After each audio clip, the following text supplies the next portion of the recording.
Back to one of our top stories now. Foreign dignitaries who will attend tomorrow's inauguration ceremony have started arriving in the country.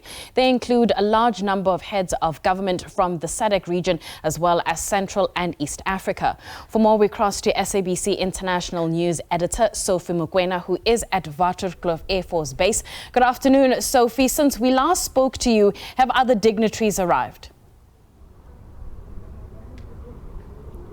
Well, there hasn't been anyone who has arrived, but we expect the first leader or head of state to arrive at 2 p.m. today. We know that we expect leaders such as the president of Zimbabwe, Emmerson Mnangagwa, the president of Namibia, the president of Mozambique, and also the president of Angola to arrive at this Air Force base. We are told that the first arrival will be at 2 p.m. this afternoon, and I think it is quite important to point out that, as you pointed out earlier on, we expect leaders from the continent, but particularly from the SADeC region. And as I pointed out, with Angola is current chair of SADeC, and also the incoming chair of SADeC is Zimbabwe. We also expect the president of Nigeria, who is the current chair of West Africa.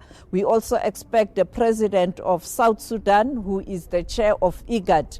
In relation to East Africa, we saw the arrival of the vice president, or the prime minister of Burundi. Burundi is the current chair of East Africa. But a few minutes ago at OR Tambo International Airport, the president of Mauritius touched down, and he was received by the Minister of International Relations, Dr. Naledi Pandor. And we know that the Vice President of Cuba is already in the country. He is expected to visit Freedom Park later today after 2, and Kaya Kumalo will be there to give you information and also that story of the Vice President of Cuba, who has already arrived in South Africa. I know in our earlier reports we've been saying that a lot of the invites for the inauguration were centered around the SADeC leaders, East Africa, as well as Central Africa. Do we know if we have any other dignitaries coming through from perhaps Europe or the United States, etc.?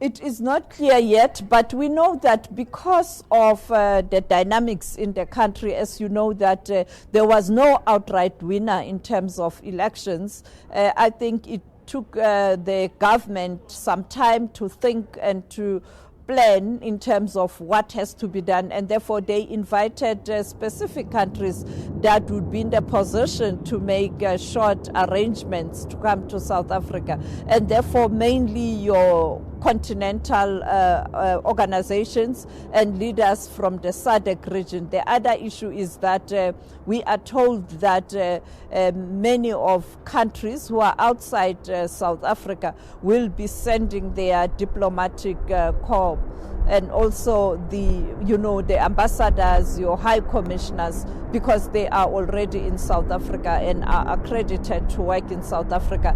But that didn't stop those countries to send messages to President-elect. Well, Sophie, thank you so much for that update. We'll catch up with you at 2 p.m.